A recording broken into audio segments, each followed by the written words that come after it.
ಈ ವರ್ಷದ ಚಂದ್ರಗ್ರಹಣ ಆಗಸ್ಟ್ 28ರಂದು ಸಂಭವಿಸಲಿದೆ. ಜ್ಯೋತಿಷ್ಯ ಶಾಸ್ತ್ರದಲ್ಲಿ ಗ್ರಹಣಗಳಿಗೆ ವಿಶೇಷ ಮಹತ್ವವಿದ್ದು, ಇದು ಕೇವಲ ಖಗೋಳ ಘಟನೆಯಾಗಿರದೆ ಮಾನವನ ಜೀವನದ ಮೇಲೆ ನೇರ ಹಾಗೂ ಗಂಭೀರವಾದ ಪ್ರಭಾವವನ್ನು ಬೀರುತ್ತೆ.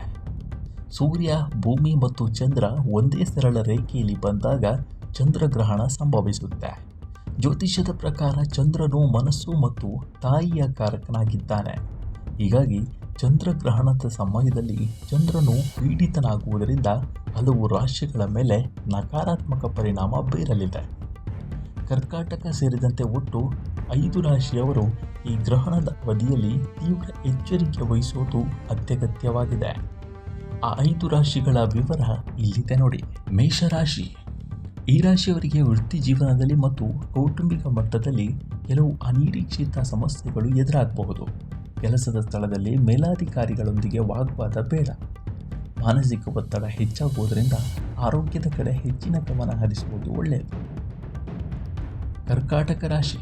ಚಂದ್ರನು ಕರ್ಕಾಟಕ ರಾಶಿಯ ಅಧಿಪತಿಯಾಗಿರುವುದರಿಂದ ಈ ಗ್ರಹಣದ ಅತಿ ಹೆಚ್ಚು ನಕಾರಾತ್ಮಕ ಪ್ರಭಾವ ಈ ರಾಶಿಯವರ ಮೇಲೆಯೇ ಬೀರುತ್ತೆ. ಮನಸ್ಸಿನಲ್ಲಿ ಗೊಂದಲ, ಖಿನ್ನತೆ ಮತ್ತು ನಕಾರಾತ್ಮಕ ಆಲೋಚನೆಗಳು ಹೆಚ್ಚಾಗಬಹುದು. ತಾಯಿಯ ಆರೋಗ್ಯದಲ್ಲಿ ಏರುಪಾರಾಗುವ ಸಾಧ್ಯತೆ ಇದೆ.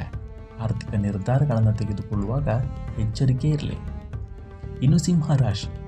ಗ್ರಹಣದ ಪ್ರಭಾವದಿಂದ ಆರ್ಥಿಕ ನಷ್ಟದ ಭೀತಿ ಎದುರಾಗಬಹುದು. ಈ ಸಮಯದಲ್ಲಿ ಯಾರಿಗೂ ಸಾಲ ನೀಡೋದು ಅಥವಾ ದೊಡ್ಡ ಮಟ್ಟದ ಹೂಡಿಕೆ ಮಾಡೋದು ಸೂಕ್ತ ಅಲ್ಲ. ವೃಶ್ಚಿಕ ರಾಶಿ. ಚಂದ್ರ ವೃಶ್ಚಿಕ ರಾಶಿಯಲ್ಲಿ ನೀಚ ಸ್ಥಾನ ಪಡೆದಿರುವುದರಿಂದ ಗ್ರಹಣದ ಪ್ರಭಾವ ಇವರ ಮೇಲೆ ದಟ್ಟವಾಗಿರುತ್ತೆ. ಅನಗತ್ಯ ಖರ್ಚುಗಳು ಹೆಚ್ಚಾಗುತ್ತೆ ಅಂತ ಹೇಳಲಾಗ್ತಿದೆ. ವಾಹನ ಚಾಲನೆ ಮಾಡುವಾಗ ಮತ್ತು ದೂರದ ಪ್ರಯಾಣದ ವೇಳೆ ಜಾಗರೂಕರಾಗಿರುವುದು ಅತ್ಯಗತ್ಯ. ಇನ್ನು ಕೊನೆಯದಾಗಿ ಕುಂಭರಾಶಿ. ಗ್ರಹಣದ ಪರಿಣಾಮವಾಗಿ ಕುಂಭರಾಶಿಯವರು ಆರೋಗ್ಯದ ವಿಚಾರದಲ್ಲಿ ಹೆಚ್ಚಿನ ಕಾಳಜಿ ವಹಿಸಬೇಕು.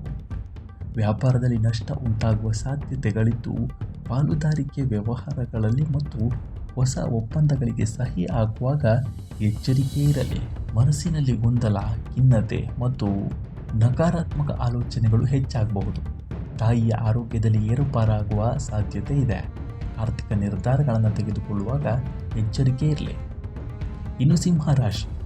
ಗ್ರಹಣದ ಪ್ರಭಾವದಿಂದ ಆರ್ಥಿಕ ನಷ್ಟದ ಭೀತಿ ಎದುರಾಗಬಹುದು.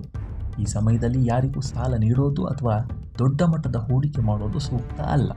ನಮ್ಮ ಈ ವಿಡಿಯೋ ನಿಮಗೆ ಇಷ್ಟವಾಗಿದ್ದರೆ ಲೈಕ್ ಮಾಡಿ, ಶೇರ್ ಮಾಡಿ ಮತ್ತು ನಮ್ಮ ಚಾನಲನ್ನು ಮರೆಯದೆ ಸಬ್ಸ್ಕ್ರೈಬ್ ಮಾಡಿ. ಮುಂದಿನ ವಿಡಿಯೋದಲ್ಲಿ ಸಿಗೋಣ. ನಮಸ್ಕಾರ.